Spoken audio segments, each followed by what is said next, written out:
तक कहाँ विराजती रही?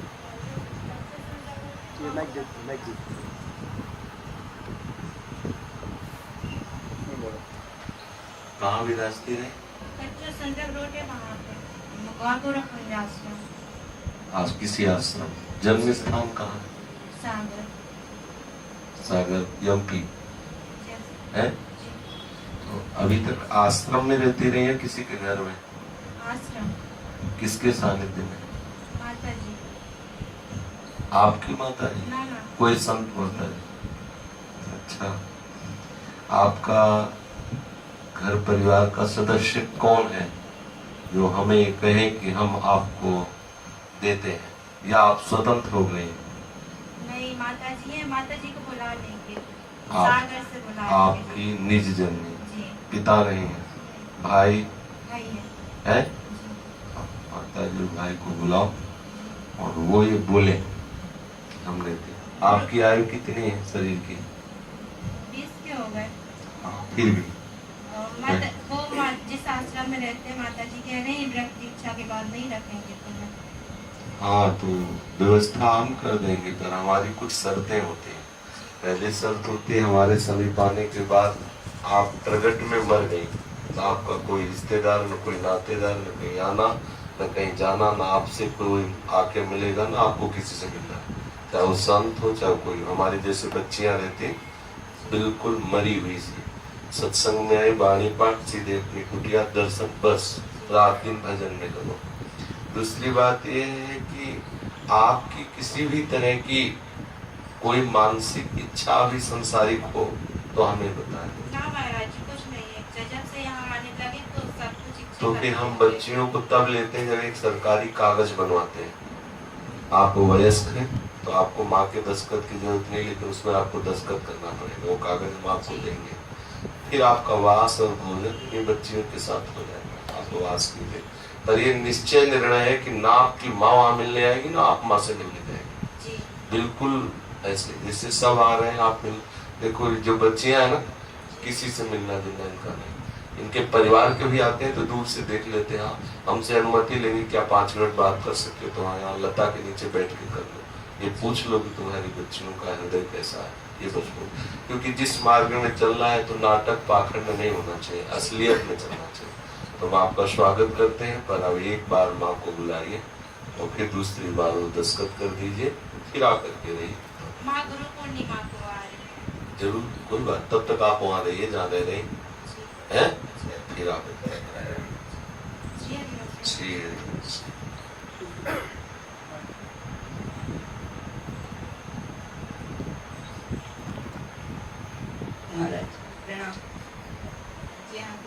आपके माता पिता? अच्छा, आप माई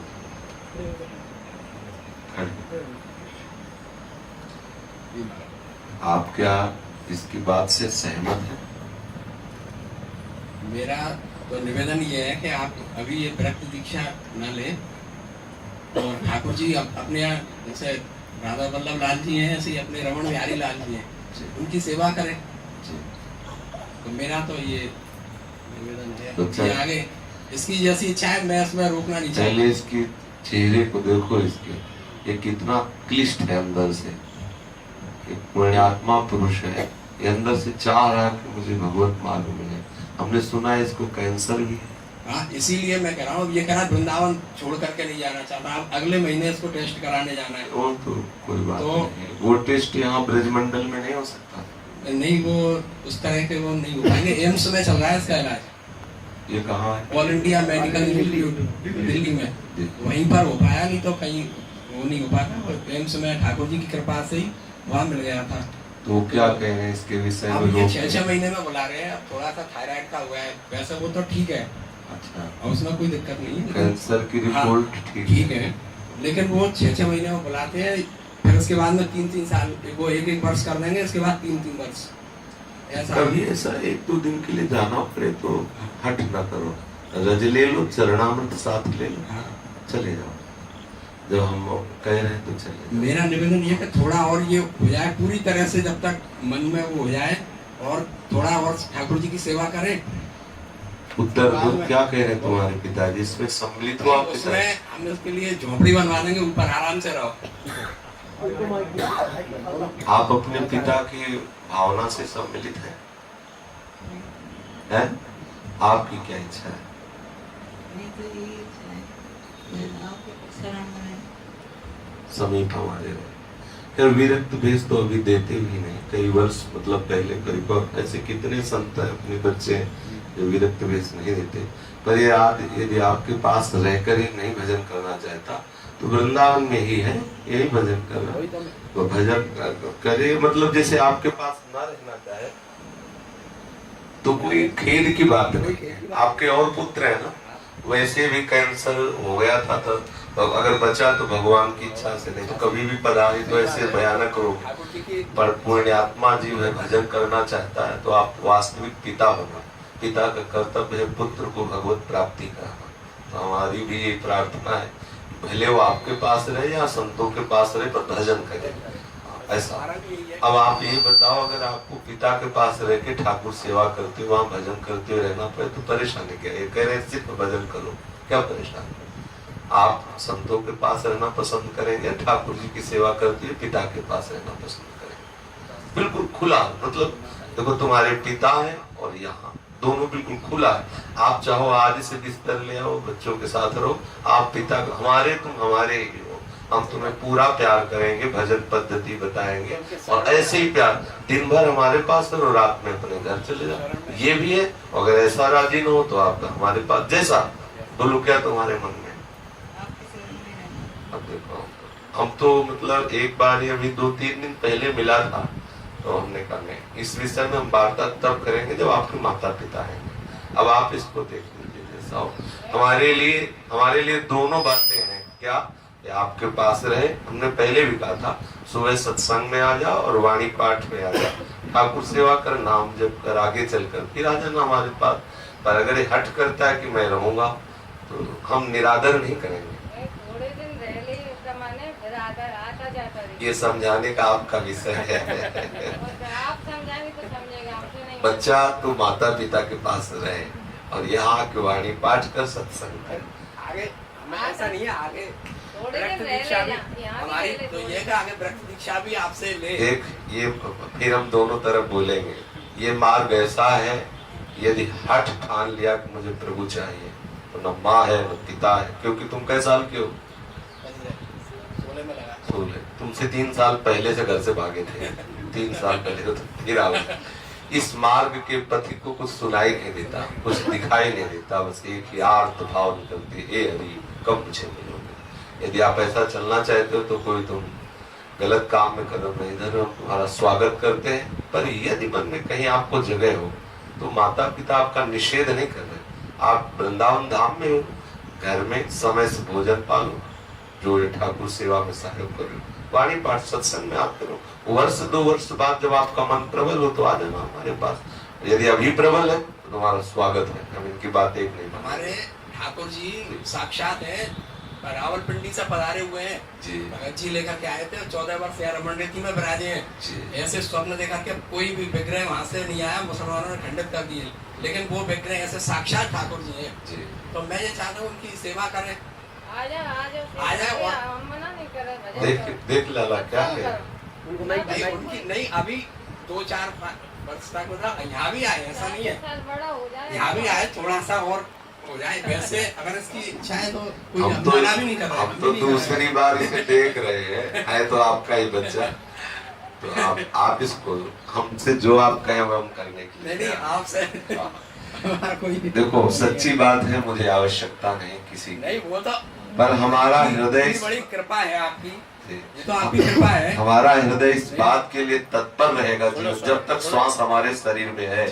कोई भी प्राणी, स्त्री हो या पुरुष हो, यदि वो भजन करना चाहता है तो अपने शरीर को बेच के भी उसकी व्यवस्था करना चाहिए। ये हमारे जीवन का उद्देश्य ही है कि बच्चा हो चाहे बच्ची, यदि भजन करना चाहे तो हम प्राण दे के भी उसको भजन में लगाएंगे।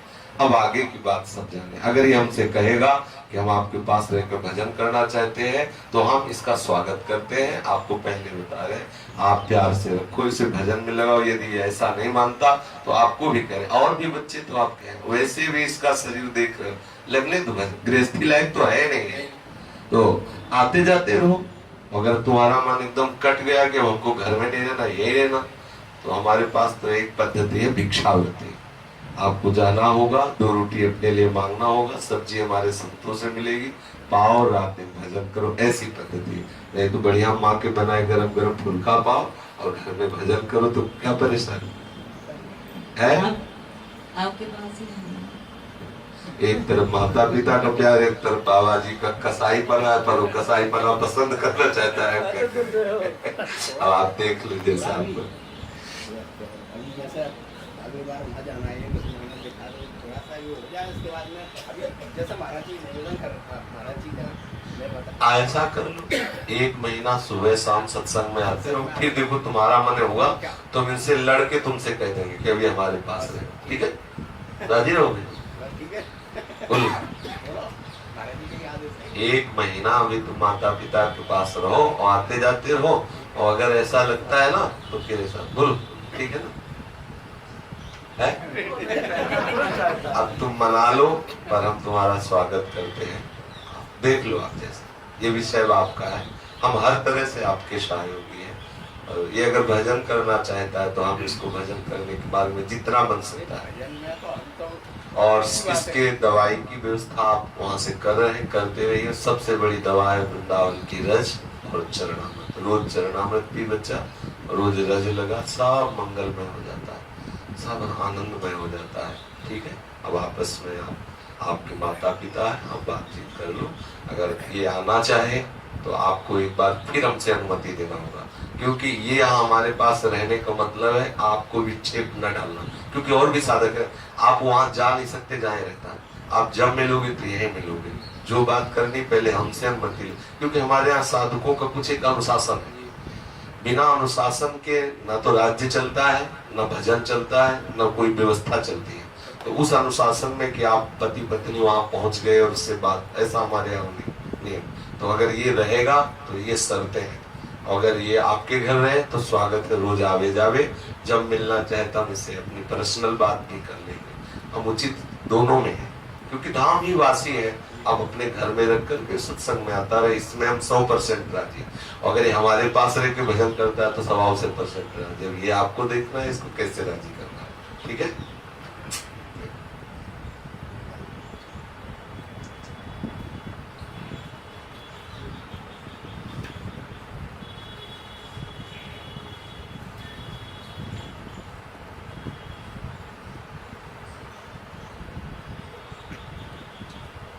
रोज सत्संग सुनेगा तो कोई रोक नहीं सकता। बाबा जी तो बनने बैठे, सत्संग का प्रभाव ही होता है, संस्कृति का रखता है। बस यही है सबसे बड़ा बंधन, माता पिता भाई परिवार के जो जन है, इनका जो प्यार है, जो दुलार है, यही बंधन है। यही इसी को मोह पास कहते हैं। मतलब रोग से ग्रसित होकर के जैसे अपने लोगों का शरीर अभी छूट जाए तो हम राजी हो सकते हैं, लेकिन तपस्या करते हुए भगवान की प्राप्ति करने के लिए कदम बढ़ाए तो हमें लगता है हमारा बालक गया, ऐसा सोचते हैं।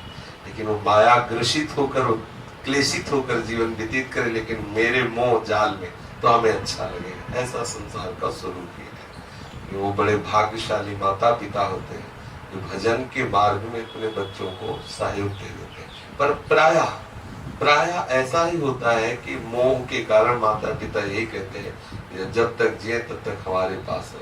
हमारा आखिरी युद्ध माँ से ही था, जब सबको मतलब बहुत कठोर भाव था अंदर।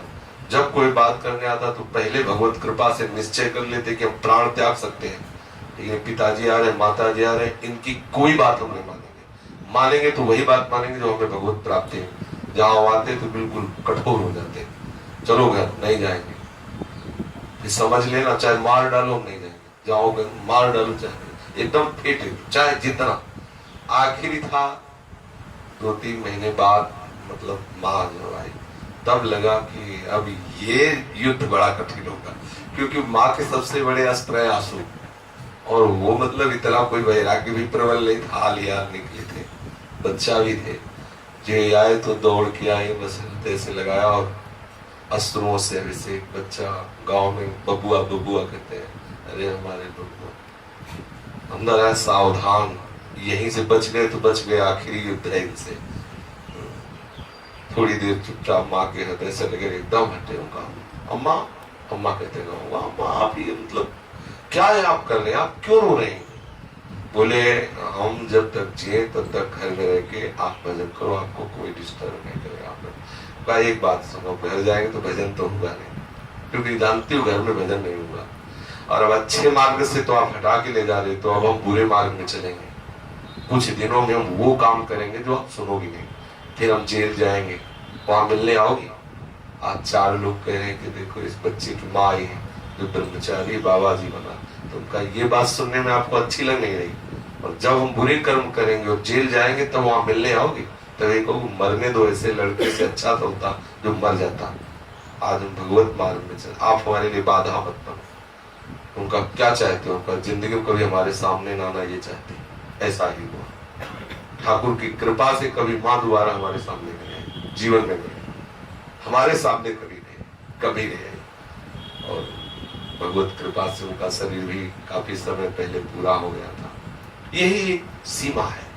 अगर भगवत कृपा से इस माया के इस बंधन से मुक्त हो जाए तो माँ का भी कल्याण होता है, पिता की भी कल्याण होता है। शास्त्र तो ऐसा कहते हैं कि 21 पीढ़ियां तर जाती है, पर ये बात जल्दी स्वीकार नहीं हो पाती, ममता के कारण ऐसा लगता है कि ऐसा। और ये आता है बड़े पुण्यवान के हृदय से। ये बच्चा कोई पुण्यवान है तो उसके हृदय में आया, मैं भगवत मार्ग में चलूं, मैं विरक्त हो जाऊं, मैं श्री जी की प्राप्ति करूं।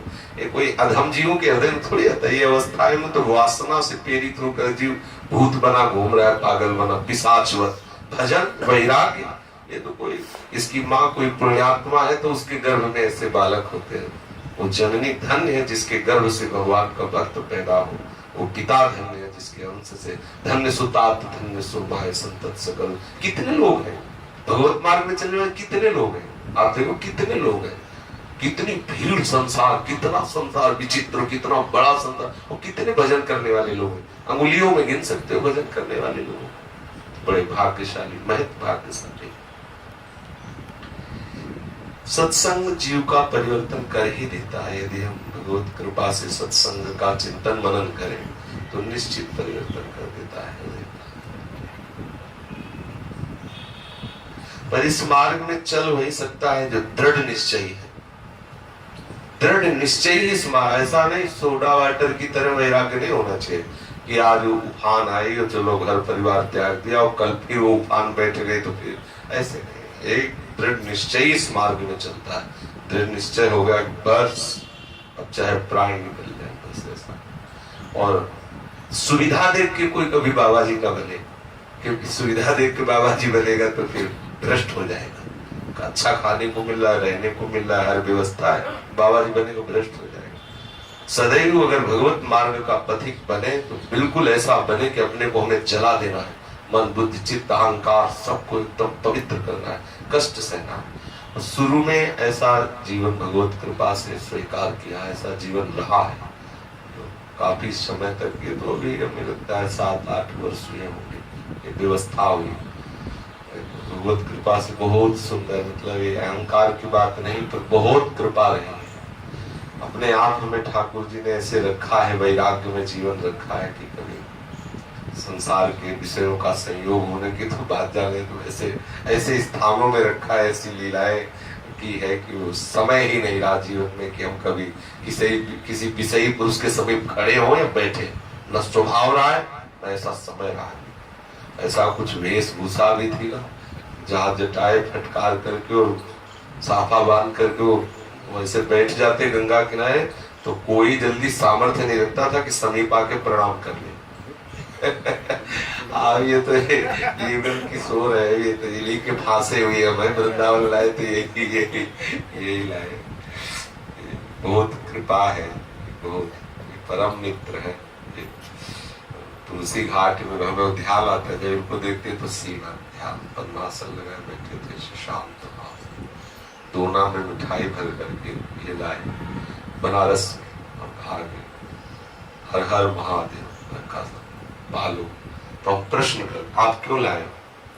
अंदर प्रेरणा हुई, ये तो हमारे लिए ही क्यों प्रेरणा हुई, औरों को भी दे नहीं, आपके लिए ही प्रेरणा हुई। ये कोई ऐसी वस्तु नहीं, संकट मोचन हनुमान जी का प्रसाद। पहली मुलाकात, अच्छा ठीक है रख दो।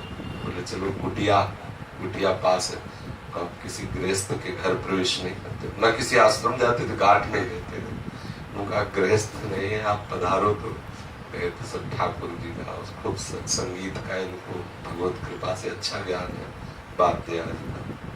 बस फिर इनको महादेव जी ने सेवा दी कि जब कभी इनको आज समय मिलता तो खिचड़ी बना देते, रोटी बना देते, और कहीं घाट में जहाँ ढूंढते, जहाँ पड़े होते तो वहां से ला के लाते, पकाते, कहते यहीं आराम कर ले। छोटी बिल्कुल गंगा जी के ऊपर तट पे ही कुटिया, बहुत सुंदर। यही फिर उधर पोषण बनारस में महादेव जी ने इनको सेवा दी थी।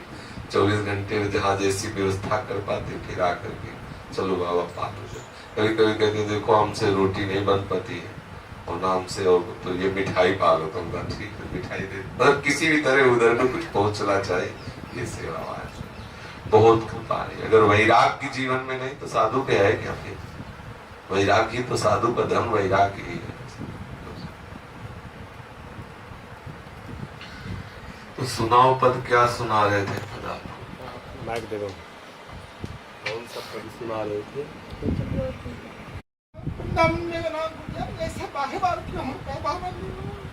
हमारी श्री जी आपको घसीट रही, आप वृंदावन आइए। अच्छा, ये जो विषय विक्षेप डालते हैं ये श्री से मिलाने के लिए डालते हैं उपासक को। अब आप इनसे परिचय तो होगा नहीं, ये युगल किशोर के बड़े भ्राता हैं। जिस समय हमें चित्रकूट में पहली बार युगल किशोर ले गए, बिहारी का ऐसा तपमय स्वरूप, अभी तो इन्होंने गृहस्थ धर्म स्वीकार किया। उस समय कामतगिरी महाराज की कड़ी धूप में परिक्रमा, पूरी परिक्रमा करने के बाद जल पीना, पूर्ण रूप से तप में जीवन, बहुत समय तक तप में जीवन, अकिंचन भाव से रहना, भजन परायण रहना, फिर कुछ भगवत इच्छा और माता पिता की प्रेरणा से गृहस्थ धर्म को स्वीकार। बहुत भजन, मतलब इनके भजन को देख कर बहुत प्रसन्न होते थे। मड़फा गुफा में हमको इन्होंने रखा था, जब इनके दर्शन होते थे बहुत विरक्त भाव से कामतगिरी जी की परिक्रमा करते रहना और अकिंचन भाव से रहना। तो जब साधक को कभी विषय का आवेश हो तो घबराना नहीं चाहिए, समझना चाहिए कि ये विषय हमको जला करके परम शीतल श्री हरि तक ले जाएंगे। जब विक्षेप पड़ता है ना तो हमारा मन आकांक्षा करता है कि हम ऐसी जगह पहुंचे जहाँ किसी तरह का विक्षेप न हो, वो स्थान है प्रभु के चरणार में। तो जब विक्षेप पड़े, जब विषय का आक्रमण हो तो निराश नहीं होना चाहिए, समझना चाहिए कि शरणागति कराने के लिए ही विषय आवेश होता है। हमने तो यही अनुभव किया है कि काम क्रोध लोभ आदि भगवत शरणागति कराने के लिए।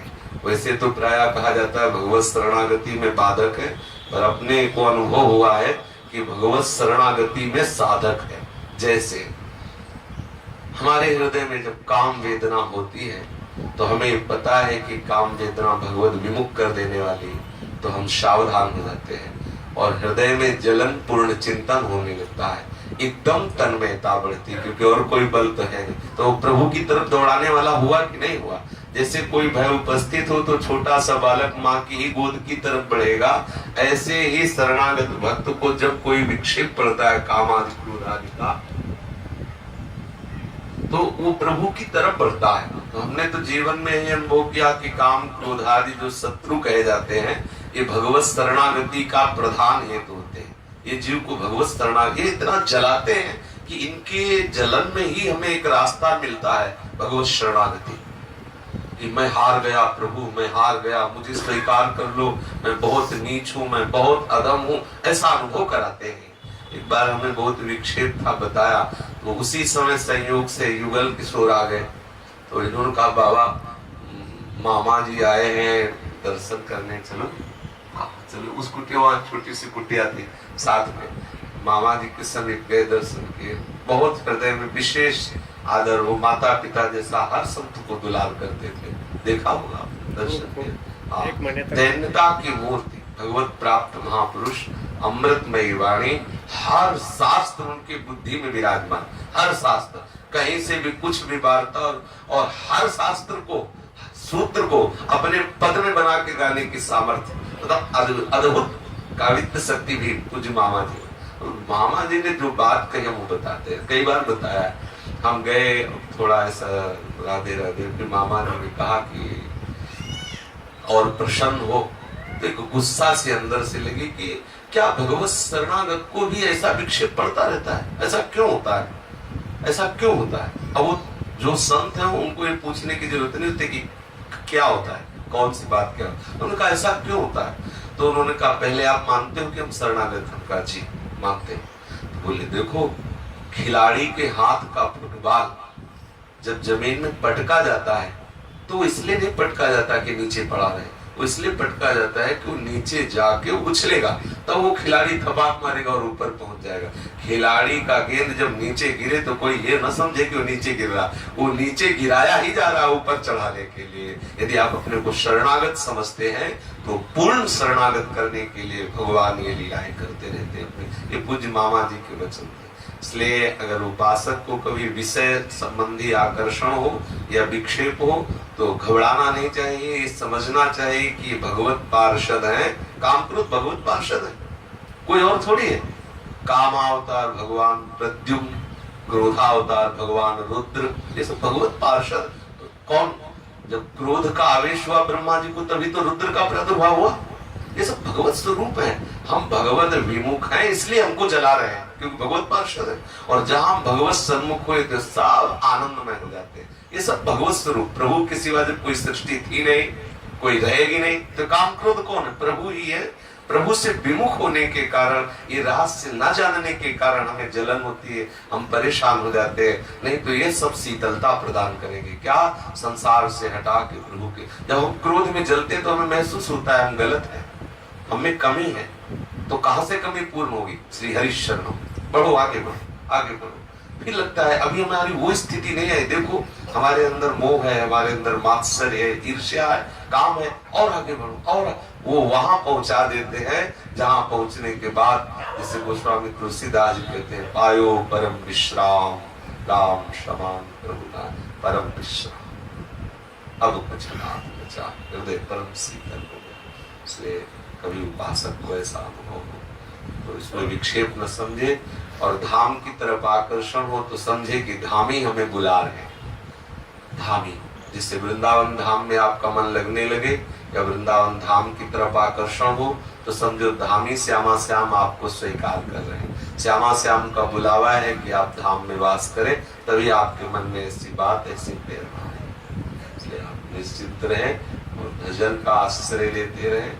विषय कोई ऐसी सामर्थ्य नहीं है विषय की कि हमें प्रभु से विलग कर दे, बस इतना ध्यान रखना है। किसी भी विषय की सामर्थ्य नहीं कि हमें प्रभु से अलग कर दे।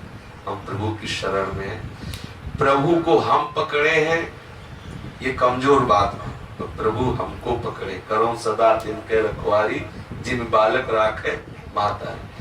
कमजोर अबोध बालक को माँ पकड़ती है और पुष्ट बालक माँ की उंगली पकड़ता है। पुष्ट प्रौढ़ बालक है विवेकी ज्ञानी, वो भगवान का आश्रय लेता है, वो अंगुली छोड़ सकता है। लेकिन जब माँ कलाई पकड़ लेगी तो माँ तो छोड़ने वाली नहीं, इतना बालक में दम नहीं कि छुड़ा ले। ये है अबोध शरणागत भक्त, बलहीन भक्त। सुनेरी मैंने निर्बल के बल, राम अपबल तपबल और बाहुबल। चौथो बल है दाम सूर किशोर कृपाते, हारे को हरि नाम। जो हार गया तो हरि उसको ऐसे पकड़ लेते। हरि की पकड़ ऐसी है कि छूटने वाली। हमारी पकड़ तो छूट सकती है लेकिन हरि की पकड़ नहीं छूट सकती। तो हरि समर्थ माँ की तरह अपने दास को पकड़े रहते। दूसरी बात, शरणागति का विशुद्ध स्वरूप है अजात पक्षायु माता। जैसे छोटा सा वो पक्षी का बच्चा घोंसले में जिसके अभी पंख नहीं निकले, वो केवल माँ के ही आश्रित है। अगर दाना लाएगी तो माँ लाएगी, जल लाएगी तो माँ लाएगी, क्योंकि पंख नहीं। अजात पक्षायु माता, जैसे उस पक्षी के पंख नहीं है और वो पूर्ण माँ के आश्रित है, ऐसे ही शरणागत भक्त होता है। उसकी कोई सामर्थ्य नहीं कि उड़ के कुछ खा सके, पी सके, कुछ कर सके। ऐसे और विशुद्ध शरणागत भक्त होता है, मेरे में कोई सामर्थ्य नहीं, प्रिया प्रीतम जैसे चाहे वैसे मैं आगे बढ़ावे, जैसे चाहे वैसे चलावे। बस जब हम इतना भाव लेकर बैठ गए तो सब निर्वाह प्रभु करेंगे, हमें विश्वास है, पूर्ण निर्वाह प्रभु करते हैं। अंदर भी सब पवित्र हो जाता है, बाहर भी पवित्र होता है। गोस्वामी तुलसीदास जी कहते हैं, राम नाम मणि दीप धर जी है देहरी द्वार, तुलसी भीतर बाहरो जो चाहसु। यदि भीतर उजियार अर्थात ये जो काम क्रोध लोभ आदि चोर है ना, ये प्रकाश में नहीं जाते, ये अंधकार में ही प्रवेश। चोरों का ज्यादातर प्रवेश अंधकार में है। तो अंधकार में हृदय का तात्पर्य है ज्ञान या प्रकाश, विवेक के प्रकाश से रहित होना। तो जब हम नाम को अपनी जिह्वा पे रखते हैं तो नाम ऐसा मणि के हृदय को प्रकाशित कर देता है, और बाहर जो नानात्व दिखाई दे रहा, भेद बुद्धि दिखाई दे रही, ये अज्ञान अंधकार के का कुछ अंधकार में दिखाई देता है। जो वस्तु है उसका अनुभव प्रकाश में होता है। नाम दोनों जगह प्रकाश करता है, अंदर प्रकाश करता है विवेक का और बाहर प्रकाश करता है दृष्टि का। ऐसी शुद्ध दृष्टि हो जाती सब जगह, श्री राम में सब जगह। ये है बाहर का प्रकाश। वो अंदर का प्रकाश है कि किंचन मात्र हमारे हृदय में कोई अन्य आकांक्षा न रह जाना, एकमात्र भगवत चरणारविंद की प्रीति। बाहर भगवत दर्शन, हृदय में भगवत प्रीति, भीतर और बाहर दोनों जगह का अंधकार मिट गया। यदि जिह्वा पे नाम हो, हृदय शरणागति को स्वीकार कर ले तो बिगड़ी जन्म अनेक की वही सुधरे आज, होए राम को नाम जप तुलसी प्रति कुसुमाल। कुसुमाल अपने आप छूट जाएगा। जब प्रभु के हो के नाम जप करेंगे तो अपने आप सामर्थ्य आ जाएगा।